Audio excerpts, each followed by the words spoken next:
Good morning, economic developers. This is Chad, Alex, and Allie with Next Move Group coming to you live for our live morning show for economic developers. Allie is in the frigid Nashville, Tennessee. Allie, that looks like your normal background. Are you back in your condo? She didn't have power for days. I am, and we actually have a heat wave going through. It's in the 40s currently, so Nice. Everything's yeah, melting. yeah, it's starting to melt. We're gonna get rain today. Hopefully that melts the remainder because it's gross around here still. But got Is back. this the first day? Oh, go ahead. I was gonna say no. I got back Sunday for the first time in 7.5 days. My unit was without. I was without heat. We had power, but because of the roads and some of where our maintenance crew lives in Nashville, they were unable to get out of their homes because trees down, not having power, etc. So a little delayed getting my heat back, but I'm thankful because there's still tens of thousands of people without power in Nashville. Here we are almost 10 days later. So Is today the first day it's been back above freezing? yesterday it got into the 40s. There were a couple days last week that the sun was out and it was like 31 or 2, so that did a little bit of melting. But yeah, I think we're headed in the right direction temperature wise. So Well, I know all up through North Mississippi was just devastated. I mean, pictures from Oxford and Alex up through the Mississippi Delta. It just looks like a tornado came through, honestly, from all the trees that are over. yeah, I've not experienced anything. And I was here for the 2020 tornado and just the devastation here because it's just so widespread with the trees and the power lines down and the poles that are broken. Yeah, I've not seen anything like it. And the news and social media and pictures and stuff absolutely do not do it justice. So, Oxford has got nearly everybody back on now, power-wise. I saw. I mean, they've still got a handful, but they're down to a small percentage that are without. And look like the Nashville suburbs have everybody on, but in the city itself, they've had a hard time. So I know TVA did not lose power from a high-level perspective. So it's a local issue, but for some reason, is it Davidson County where Nashville is? For some reason, Davidson County has gotten hit or hadn't been able to handle it way more than all of Williamson and Rutherford and all the surrounding county. yeah, NES, they've been taking a lot of hits publicly. I think before the storm came in, we only had 200 linemen total for the entire service area, and they're at the height of it. There were, I think, 230,000 NES customers without power. Still, like I said, I think there's still maybe 30,000 people without power in the area, but I think we now have about 1,300, anywhere from 1,300 to like 1,600 linemen actively working from other surrounding states. I think there were 10 different states that sent utility crews here to help to clean up and everything, but it's just, yeah, it's been a nightmare. Fortunately, everyone that I know and family members that live here all got their power back within the last couple of days. So, Well, yeah, I'm proud of TVA. They were able to generate enough power to handle, that. However, the local companies are in charge of cutting right-of-ways and all that. I mean, not right-of-way. What do you call it? Where you trim the canopy and all, and all of that. So they can't help what they do. But it's interesting having lived through many hurricanes. I mean, I know what it's like when the power goes out and you don't have it for days. But at least in a hurricane, it's hot, but you can get under a shade tree. I mean, whereas this was 5 degrees with the north wind chill, and so it was just terrible. And hopefully it's over now. The good news is I have not looked today, but the weather for Mardi Gras event in New Orleans was looking up. Let me see what it is as of now. Yesterday when I looked, it's going to be 72 for our event in New Orleans next week. Let's see how it's updated. Most importantly, there's no rain in the forecast because we have a couple outdoor events and be walking around the city. So as long as it's not rain, we're going to be in good shape. And it does look like we're going to have a lot warmer Mardi Gras than we expected for this early in the year. The forecast has even improved. 72 Wednesday with a low of 58, 74 Thursday with a low of 61, totally sunny Thursday. We're doing an outdoor reception Wednesday night for our opening reception in the French Quarter. Just a beautiful garden area, so that'll be perfect weather for it. So if you haven't registered yet, you still got time. Come on down. Knock on wood, this may be the best weather we've had for this. It's funny, the last 2 times we've done it, Mardi Gras has been early. Mardi Gras moves with Easter, so you can have an early Mardi Gras, you can have a late Mardi Gras. Last year, Mardi Gras was in March. And this is about as early as it can be. And these early ones, I always worry about the weather, and we've had beautiful weather both times. So maybe there's One of the something. coldest days of my life was that Fat Tuesday. We were at a Lafitte's, and that was in March. That was a late Mardi Gras, wasn't it? When me, you, and I think Brandon was with us, we were just freezing that day. Whew. Oh yeah, I've had some freezing cold Mardi Gras, and yeah, I think that was in March. So you just, look, what if it would have been last week? Thank goodness It would have been when it bad. was. And we're going to talk about today on our show various topics of AI. But as we let people come in, I will say we have one ticket remaining, so we take guests to the Saturday night Mardi Gras ball in New Orleans. It's called the Endymion Extravaganza, and the parade. It's the biggest Mardi Gras parade. They come through the Superdome where the Saints play football and throw all kind of stuff at you, and there's bands performing. I believe afterwards the band is it's going to be Blake Shelton and Gwen Stefani are going to be the entertainment. And anyway, we got one ticket left. So if an economic developer wants to go, get up with us. We have one ticket left we go every year, but would love to have you. To me, it's one of the best events of the whole year, and I'm looking forward to getting over there and starting Mardi Gras. Well, why don't we go ahead? Before we get started with the show, I want to wish James a happy birthday today. He has turned 15. And speaking of Mardi Gras, I have always told him that on his 21st birthday, I would take him to New Orleans because February 3rd, I'd take him to Mardi Gras because he'd finally be 21. But I just realized that we're going to have our conference in 6 years since we do it every other year. So maybe that means we'll have an extra helper. But yes, James's birthday today, so I'm sure he'll be watching this tonight on his phone. Happy birthday, son. And that's in 2032? Don't make me do math live, Chad. What day is Mardi Gras? Let's see when Mardi Gras is in 2032. And we'll see if it's an early Mardi Gras or a late Mardi Gras. Happy birthday, Jays. I cannot believe he's 15 years old. Mardi Gras is early in 2030. Mardi Gras is early in 2032. It's on February the 10th. So, yeah, that'll be right along in our event then. Well, one of the things we want to do today is talk about AI. So one thing that I do is all day long as I'm working, I have various stock shows on the background, whether it's Fox News, CNBC, whatever. As I'm working, I don't always leave them turned on as far as the sound, but they're playing there. Y'all, I'm going to tell you something. There has been no story that these stock shows are covering in the last 3 months. It's not AI. AI. It's to the point that I'm sick of hearing it. AI. This morning, Cisco's having an AI summit. That's all that's been on there. And the stock ticker goes up and down, and it's all AI. And I've just absolutely never seen that. They won't talk about anything else on the shows. And even when they talk about, say, a manufacturer, they'll talk about how AI is going to affect that. So as economic developers, obviously AI is going to change our jobs in many ways for the better. In some ways, you could argue for the worse. I'm actually looking forward, y'all, to Mardi Gras. We're going to have a session from Eric Canada. He started a company helping economic development organizations embrace and use AI, and he's going to give a talk at it that I'm very much looking forward to learning from. Eric gave a speech on business retention expansion in 2005 in Atlanta. I can remember it because the day that we were there, it was an SCDC small gathering. SCDC used to have small gatherings in addition to the big one. This was a small one. And while we were there, a prisoner somehow got a gun in court and shot the judge in the courthouse next to the hotel we were having our conference in. And it was all locked down, so I could tell you literally the day if I go back. It was huge news if I go back and find when that was. But he taught a course on business retention expansion.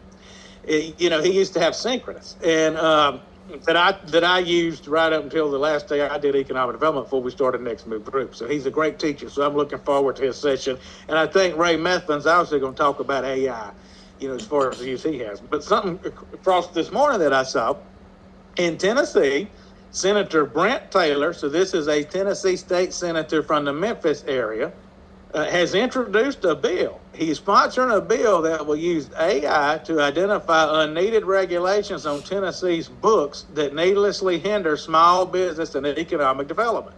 He says the goal is to reduce regulatory requirements by 25%.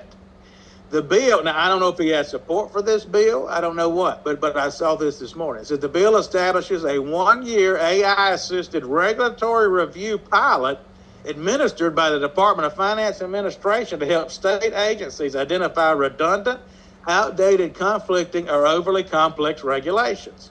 It authorizes a competitive, technology-neutral procurement of AI tools capable of multi-step, goal-directed analysis. It's going to make sure that AI outputs are advisory only. They'll still be subject to human review. He says he risked it all to start a business using a home equity loan, and it grew to be successful. He wants every entrepreneur to do the same without burdens or unnecessary or redundant regulation, so we can make Memphis better.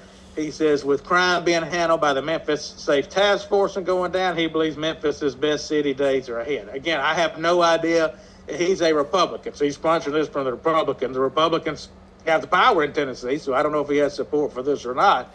But I don't know that I have seen a state senator, they may have done it, but I hadn't seen it, trying to pass a bill that will use AI to go through all the code of the state and to try to reduce regulatory requirements by 25%. Tennessee's already thought of as very pro-business, so if Tennessee cuts it by 25%, that might be something. So within our company, Alex has been telling us for a year, all of what AI is going to do and this and that, and I think he's right in many instances, but this is the You think first I'm not time. right in many instances too? We have lots of arguments over that. Well, but have you seen this, Alex? He's wanting to back, I guess, an AI bot, whatever y'all call it, to go through the entire Tennessee's code and find hindrances to small business and economic development and recommend them to get rid of. Have you seen anybody do that? Excellent, and I think every state will do this. I think the government will do it soon. I think on the community and local levels that they need to do this. That's very hard to oppose if you're a politician and voting against it. You've seen some of these, you've worked in economic development, you've seen some of these municipalities, things on the books that were written in 1930 or 1940 and are just there because nobody's gone and updated them. So I see no downside to this, and it's only going to have positive effects, and it's just one of the many ways that AI is going to help us in the future. All good news for me. Something I found interesting about his post, he said this AI bot, or whatever you want to call it, is going to be technology neutral. So I guess what he's saying is, if written properly, it should take out the Republican, Democrat, the emotions, whatever, and just show, this is redundant regulation, whatever the case may be. And I will tell you, as a small business owner, and certainly not, I have no complaints about Tennessee, but it is, you wouldn't believe it until you were a small business owner. It's just the little stuff that shows up that you got to send this report or that report, or you owe $9. 1 year, I won't say where it was, but 1 year we received, I will say where it was. It was St. Louis. We received a bill that we had not filed some report in St. Louis, and we owed them, I don't remember, $200 or something. And it went to an office we had vacated, so we didn't see it. And next thing I know, we receive a FedEx or whatever summons that I'm going to have to be in court if I don't, handle this $200 bill. And the next day, St. Louis sent us a letter that they owed us $500 or $600 where we had overpaid some tax. I will never forget it. So I got a threatening letter one day that over this $200 or whatever it was, we were going to have to go to court. And the next day they told us they owed us money. So yeah, I'm sure AI can help in regards to stuff like that. And but it's just interesting. I have not seen that before. But to me, what was interesting is he wants it written in a neutral, whatever that word is. So these AI bots, you can basically kind of teach it how you want it to, the voice you want it to have. But if I were an economic developer, where this would interest me is in local communities. If they can do this at the state level, you can probably have at the local level something similar and use AI to go through, whatever local codes you have. I will tell you, Allie and I the other day did a show, I think, for movement members on housing. And most of the experts now are saying the biggest detriment to housing right now is permitting. Nationwide, so there's not one city over the other. It is. Well, there's been lots of communities that have AI agents that help the permitting process. At least first base and second base of it. I know the software has been out there from lots of companies, but we've ran across this on our housing studies and other things that they'll have There's little basic AI agents on the city website, which helps you speed up the early stages of the permitting process. Instead of starting doing first, second, third base yourself, the AI will get you through to second or third base before anybody at the city level looks at it. And it does decrease the timeline and make the ease of it, anywhere from 90 days to 6 months faster. So, Well, if housing's a problem in your town, then yeah, I would probably start looking at how can I use AI to get with your city leaders and figure out if there's ways to help with that. Allie, do you remember we did that? You were on the show with me. I can't remember off the top of my head. Wasn't it like $90,000 it costs now to permit a house? Yeah, it had. Do you remember? Yeah, it was about 56,000. Was it 10 years ago? And now it's a little at 90 or a little bit above 90,000. And the timelines have gotten extended too. So the cost to permit a house, a single family house, has doubled basically, not quite, but say 80%. In the last 5 years, and additionally, it's taken longer to get. So costs have been added, and it's taken longer, all at the same time. So yeah, if AI can help with that, that might be something to do. And they're about to test the fire alarm. They're coming over my building system. So hopefully, I don't know if you could hear. They hadn't started it yet, but anyway, if all of a sudden, we'll cut it up. One of the things that we have been tinkering with, and I'm happy with it now, is a report that can show you the job losses you're projected to have with AI. And so that is one of the things. I told you I keep the stock show running all day long, and all they do is talk about AI. And a lot of the stories are we're going to lose all these jobs.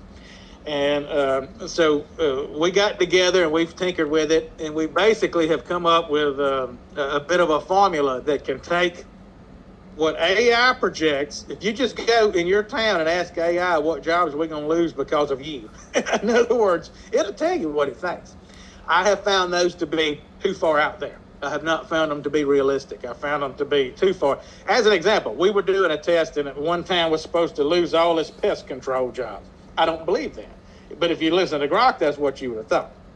So basically, we have taken what AI thinks it's going to replace, and we've overlaid it with typical job projection data that you might get from universities, Chmura, Esri, MZ, those type places, to come up with a realistic look at job loss projections and also jobs you'll gain. You will gain jobs due to AI in addition to losing them. And so one of the things that we're going to be doing for members, if they want that report, we're going to give it to them. It's not going to come with any fanfare. We're not going to make it pretty. It's an Excel spreadsheet, because I don't think you want to put it on the front page of the paper. We're about to lose all these jobs. But I was stunned. The time we did, they were going to lose like 80 machinist jobs.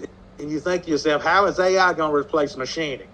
Well, according to the projections, it is going to replace some of it. But the time we did, they were going to lose some tool and die, some machining, some other ones. We did a 5 and a 10 year projection, to look far enough out. But this is something we're going to offer our members for free that they can just have. And again, if I were them, I don't know that I would even share it with my board. You don't want to scare people to death when you look at it. Alex and Allie, we've been on different sides of this. Allie doesn't really think that all these jobs are going to be lost. She doesn't really think that humans can be replaced. Alex thinks that AI is going to replace a lot of stuff. So how do y'all come down on this? Yeah, well, Alex had to hop off, but I definitely see the industries where it will replace some jobs. Do I think that there's this big existential threat, like a lot of people are having a panic about AI for taking all jobs? No.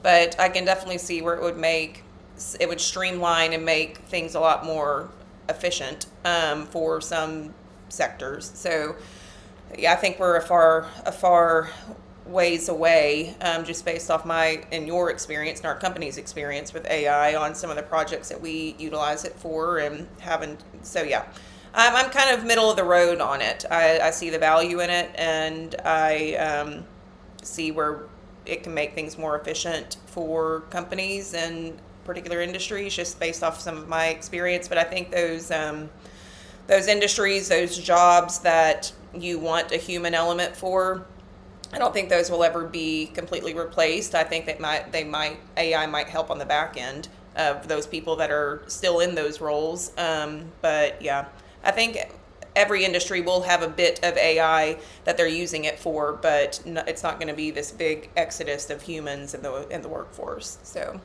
Alex texted me he had to drop off. So Alex believes AI is going to replace everything.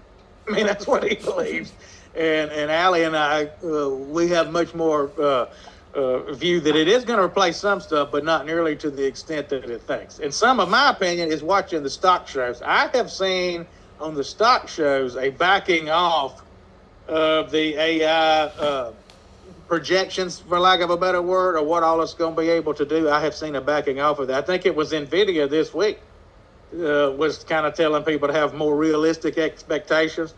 The last few times I've tried to use Grok, Grok's told me its server was overloaded. And well, I told you my experience with it yesterday when I was trying to get ready for my daily video, and I finally didn't get the server overloaded message. So I was like, oh great, it's going to work for me this morning. Did my little prompt and wanted it to tweak something minor, and that just totally confused it. It started talking about a totally different city than I was talking about, and yeah, so I think it's like I said, a long ways away from totally replacing human beings for sure. Yeah. All right. Well, and that kind of bothers me because I think I'm a Twitter or ex-shareholder, whatever it's called now. Or did Elon Musk buy? I don't know. I've got so many in our retirement account. You know, we're shareholders of Google and all these different ones that are doing AI. So we need it for the stock prices. But it looks to me it's going to need a lot more electric power. Yeah, literally, the last 2 or 3 things we've asked it, I'm over. It'll tell you I'm overloaded right now. So hopefully, that will all get itself worked out. So, Allie, you have not been to Mardi Gras. Have you ever been to? I know you hadn't been to our event, but have you been to Mardi Gras before itself? I have not. I did not the New Orleans Mardi Gras. I did the St. Louis one year in college. A bunch of us went to that one, but no, I've never been to New Orleans a ton for Jazz Fest and things like that, but I've never done the Mardi Gras experience. So looking forward to that. St. Louis has a good Mardi Gras. Mm-hmm. It's nothing like New Orleans. Right. St. Louis has a good Mardi Gras. And, well, it is upon us. So there were parades this past weekend. And even in the freezing cold, there were parades. And there will be parades next weekend as we lead up to Mardi Gras. And then, obviously, parade the night of our conference. So the conference is here upon us. We've had a 1 or 2 last-minute registrations. We're pretty much at capacity now. We might could fit 1 or 2 more. But not many. We are pretty much at capacity, but it looks like we're going to have good weather, and we're obviously very, very excited about it. So for those of you coming to our event, we will be seeing you next week. We'll probably do another show tomorrow and or Friday. Alex texted me he'll have you a Super Bowl pick Friday. If you've watched these shows, he is, I think, 4-0 on our show predicting football. And he and I have our own contest, and I beat him, so I don't know how on this show he wins every game, and when he and I are playing, Allie, he loses. Oh, I know. I get stuck in the middle between those text threads of y'all going back and forth. So yeah, no. I don't know how that is. Speaking of New Orleans voted down a data center in New Orleans East.